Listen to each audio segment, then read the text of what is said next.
Welcome to the System Simplified podcast, where we feature top leaders who share stories on how to successfully systemize a business. Now, let's get started with the show.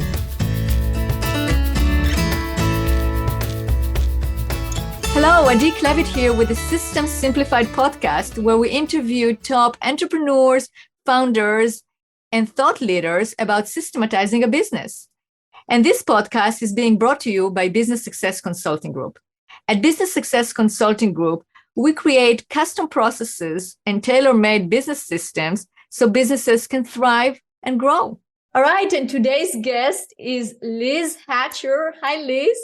Hello, Adi. Good morning. Good morning. So good to have you here. We're going to have an amazing conversation. But first of all, let me introduce you. So, Liz, you're a true entrepreneur. You're very creative. You've done a lot of things. But today I'm going to introduce you as the founder and CEO of Women to Women Network, which is, we just talked about it before the show. It's a membership organization for women in business. And I know it's a broad statement, but I think it is a statement that definitely explains, and you can talk more about that in terms of the women that you actually serve and how that organization came about. Yes, yeah.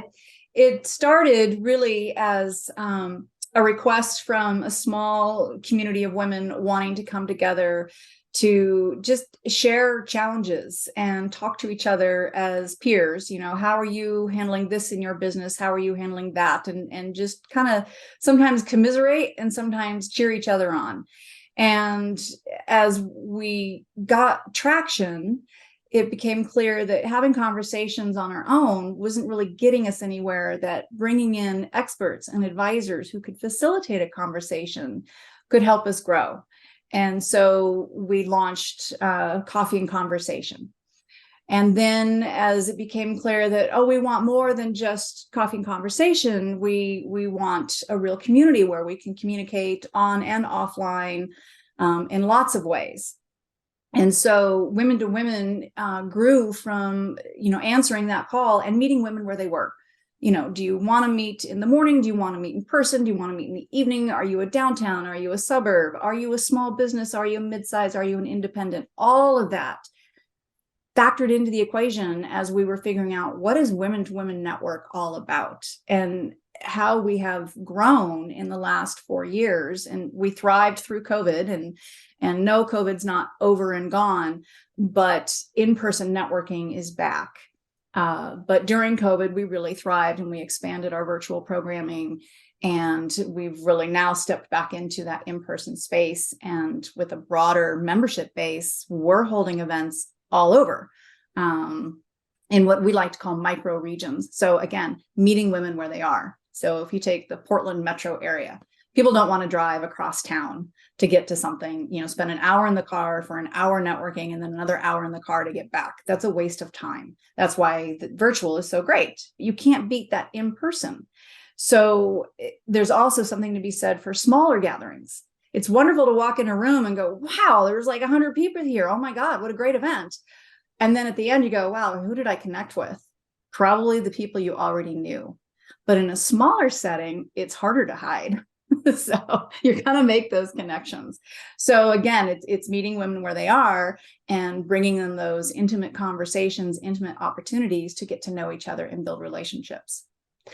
Absolutely. I think I've rambled a little bit about who we serve. But it's a good explanation. Absolutely. And what I am really impressed by is that how you grew your organization, right? Because you started with a need, but then the need developed, but you had the ability to listen to those needs and what is actually needed and pivot and adjust to it, right? And now I know that you realize that there is also a need for women in corporate or women that are working in bigger organizations. So now you're going to extend the membership to also service that particular segment of the population.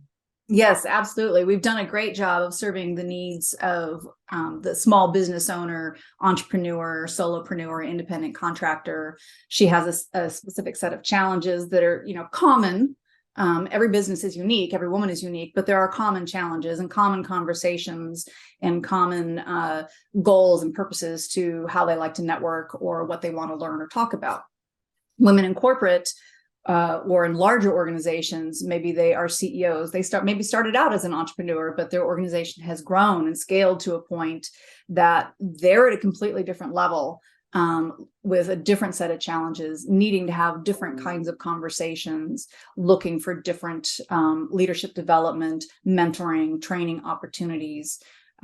So we're expanding our organization to address those needs and answer that call. So we've been, testing the waters with various types of events. We've been surveying, we've been meeting with women in corporate and getting their feedback on what is it you're looking for that isn't already out there, because that's key too. I don't want to create an organization that is a copycat of something else. If there's a strong, robust organization that's delivering what women are looking for, great, let's support that. Where are the gaps, what's missing, and that's what we can bring to the table. And I am a total yes person, Adi. My problem is I see opportunity everywhere and I want to pursue it. And you can't do everything. But when our members do come to us and ask, what if we did this? And could we do that? And would you offer something like this? My immediate response is, well, sure, why not? And that's why I have an advisory team, because I bring it back to the team and we, massage it and work at it and look at it from different angles and go, okay, is this something we really want to add? Does it support the broader mission of Women to Women Network? Does this support the membership? Is it worth pursuing? Or is this just a fun little one-off idea? Right. So, yeah. That makes total sense. And one of the things, this is the whole podcast is the System Simplified podcast, right? We're all about systems. Yes. And I am, one of the reasons why I wanted to have this conversation with you is because you had an idea, but you didn't end just with an idea. You actually took that idea and you implemented and created systems. So that's how the organization grew that much. And this is how you were able to actually expand it. And during rough times, during the pandemic, during different challenging times, you grew the organization because, of course, you are providing something that other women needed, which is like that camaraderie or that togetherness, right? Or that group.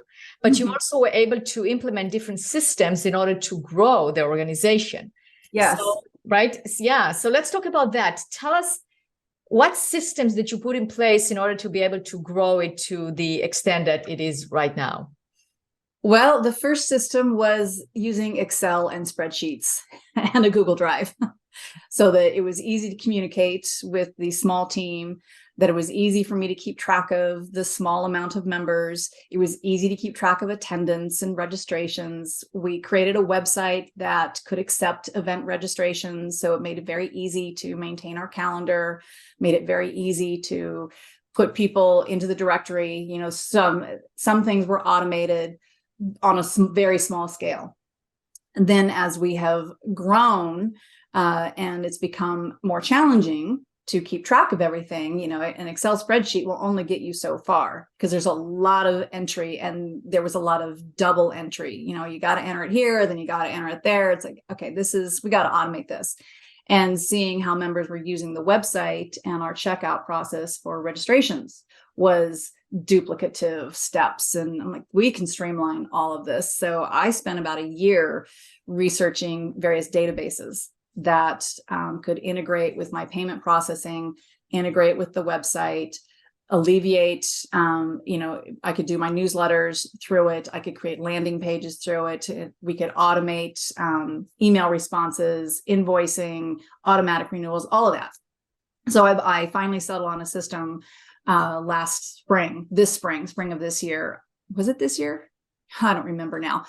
Recently, in recent times, in the grand scheme of things, and knowing that it could do all the things I wanted, but after 9 months or so, I had not found the time to implement the things that needed to be done. And in the process, I had kind of made a mess of the system. So I hired somebody who knew what she was doing to clean it all up, set up our automations, integrate with the website, integrate with our payment processing, and kind of get us streamlined. Fast forward another 9 months, and we've expanded into another state. We have multiple regions. We are running 3 or 4 different monthly schedules of events, depending on the region, plus member events. We've grown. We've almost tripled in size in our membership. So it's become much more complex. And I have more, we have more committees and leadership teams at different levels, women who are saying, I want to help. And so we've created positions for them. Okay, then you've got to have an operations manual to go with it, and guidelines and policies. And so all these, this infrastructure that drives a business that allows you to operate in a consistent way. And I think that's very important, especially when you're dealing with your members, that everybody is treated the same. They know what to expect. It's clearly spelled out. And as you're growing and growing and growing, that things can be easily replicated and reproduced in other states, other cities, remotely, where I can't always be there. We're too big. I can't be at everything. So we have to have systems and processes in place for the members. So now we're at a phase where, okay, I need to upgrade the database yet again. So we're purchasing a higher level, same data, same system, but I'm upgrading it for the expanded capabilities. I've purchased a number of other apps that integrate to streamline, and we are rebuilding the website.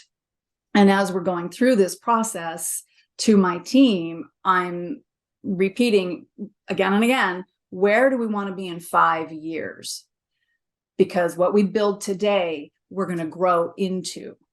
Everything to this point, every time I add it on, I was building what I needed then, which has required, okay, within a short amount of time, I have to redo it. And then I have to redo it. I don't want to keep redoing this. It gets expensive. It's tedious. It's time consuming, all of that. I would just want to focus on serving the members and continuing to grow.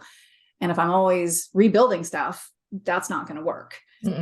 So we're very future thinking, I think. And I've learned that now. You probably are like, yeah, duh, Liz, this is what you do. You future think. What do you need in the future and build towards that? And you can teach an old dog new tricks. I've learned this one this year. So I am thinking, what do I need in 5 years? What do I need in 10 years? Where do we want to be? Okay, let's build it today and grow into it. And so I'm investing in the future of the organization. Absolutely. I agree. So it's basically, you're starting where you're at. You started small, you started with the tools that you have and you make it work. But then as the visionary, you really need to see where the organization is going and then adapt the systems and use the systems that will actually take you there. Because otherwise it's really short-sighted, right? It is. And this hits me all the time. You can't, if you keep doing what you've always done, nothing will change. And you can't expect what got you here to get you there. And I'm very reactionary and like in the moment, okay, we can do this, we can make changes, we can, I'm very responsive, but boy, I'd rather be proactive. That's such a better way to be. So again, that just future thinking and realizing that where I want the organization to go, my big vision for the organization requires a lot of investment now. And building out those systems and the infrastructure and some leadership development, leadership training for myself as well. Your people are part of your system and your processes.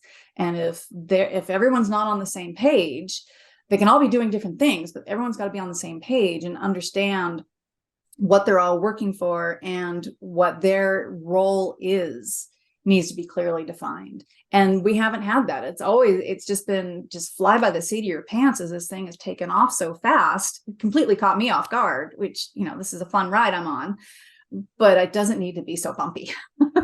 That's right. I agree. So, what is your secret for getting the rest of the organization to follow you in terms of making sure that those systems and your vision and how you execute it in terms of the systems that you put in place, how do you make sure that it's actually being followed by everyone? That's something that I asked. So the woman that I hired to help implement the database and really take us to the next level with the database. She's also a project manager. So we are setting up a whole project management system and giving access so that I'm not the keeper of all the information anymore. I'm not the keeper of all the to-do lists and all the things that we have leadership positions and leaders within the organization who can assume those various things. And I have a project manager who is setting up a whole check and balance system. We're using Asana that everybody can communicate through, which will streamline. My admins are both, yay, finally. Our various leadership teams and committees and planners within the organization are excited because it gives them the ability to just run. They don't have to wait for me. And I've been the bottleneck. And once I realized I was the bottleneck, it's okay, how can I empower my team? How can I let them just run with stuff? One of my leadership team, she said to me earlier this year, and this really hit home. She said, you come to the meetings, or we have a regular leadership meeting, and she's like, you present and it's all done. And you've already made the decision and you've already done it all. So there's nothing, what do you want us to do? I'm like, oh crap, I'm not letting go of anything. I'm not delegating. I'm not empowering. Okay, I need you to be more than advisors. I need you to be doers and really help guide this, because I can't grow it on my own. It was never about what I wanted. It was the vision of what the organization wanted. Absolutely. Yeah. So it's really like, you create the systems, but then you also create the right infrastructure, the right leadership team, the right people, you surround yourself with the right people that can execute.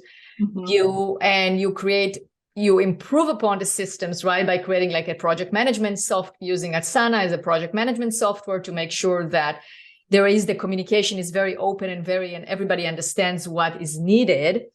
And you also let others, you delegate, right? Then you delegate and you really let your team execute. So then they feel valuable and they feel like they're doing the things that they're supposed to be doing. And then you really get help. Well, and at the same time, recognizing that it can't all be in my head. All of our operations, our policies, our guidelines, everything we do is in my head. Our schedule, all the events, our future planning, everything is in my head. That it's got to be documented so that people can move along without me. So that is time consuming, but it's incredibly necessary. And we're writing those operations manuals and those guidelines and the policies so that it's very clear to members who want to take advantage of things. They know how.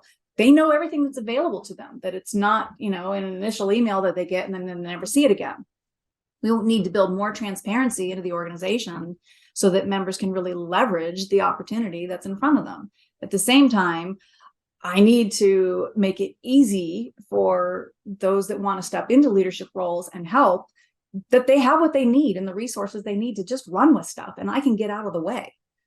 Which absolutely the art of delegation, Dee. Holy cow. It is totally. Liz, you're so creative. I mean, you are an artist, you're a creative.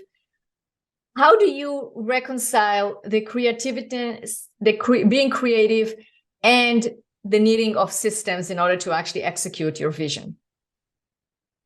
Oh boy. It's kind of like when I used to do, I'm going to really bring this back to art and making something. And I used to design jewelry for a time when my son was very little and I needed something to do. I became a jewelry designer, and then that became a business because I just, I overachieve. And the stuff that I would create was very intricate and tiny. I mean, little tiny. So a necklace might have thousands of beads, little tiny, each individually wrapped.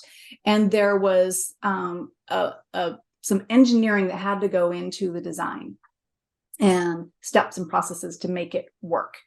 And so it's like a puzzle. I love putting together puzzles. And creating something, you have a whole pile of things, puzzle pieces, and you put them together the right way and you get a beautiful picture. I look at a website. You've got all these various components you got to put together to create a website. And it's like a puzzle. Things have to fit a certain way. This has to lead to that. And what's that process? So I've done information architecture, which I find fascinating. And I've done that for clients in building websites. I'm not a web developer, but I understand that flow. And same thing with Women to Women, with the organization. It's this thing that I've created with a lot of help, but it's a puzzle, and it's fitting all those. How's it all going to come together to make it work? And the whole process is very creative, I think. Yes, it may come down to logistics and, technology and what plugs in where, but it's still a very creative process figuring that out. And I do enjoy that aspect of it. It's the actual doing of it that I don't enjoy, which is why I'm like, I got to hire people. Right. And that's where the delegation come in, and having the right people in the right seat, and they do whatever they need to do, etc. Yeah. Recognizing what I don't like doing has been very important, because that's where we get bogged down. And then, okay, hire that out. I don't need to do that. Absolutely. Absolutely. Well, Liz, if people want to find out more about the Women to Women Network, where should they go? We have a website, of course. It's WTOWnetwork.com. So pretty simple. And on there, we have a directory of our members. I made that public intentionally. It's another marketing vehicle for our members. We have our full event schedule, which with the new website will be easier to navigate because it'll be by region and by state. We have all the member benefits. We're adding a published authors page for our members. So any member that is a published author, their book and a link to purchase the book will be on our website. If they're a speaker, we're launching a speakers bureau through our website. So we're expanding more of the benefits, but everything's on the website. They can find us on social media. We have a Facebook group. We're on LinkedIn, we're on Instagram, Women to Women Network. And that's a pet peeve I have. People call it woman to woman networking. Like, no, we are Women to Women Network. We are a community. We are a network of women. We do networking, but we do so much more.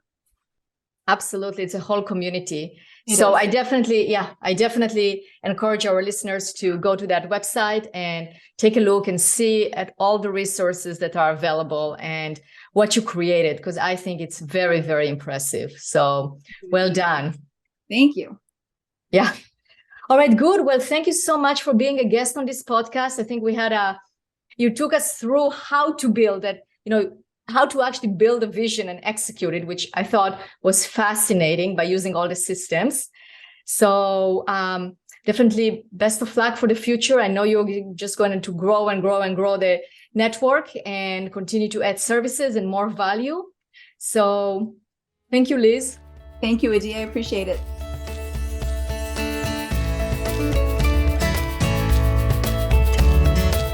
Thanks for listening to the System Simplified podcast. We'll see you again next time, and be sure to click subscribe to get future episodes.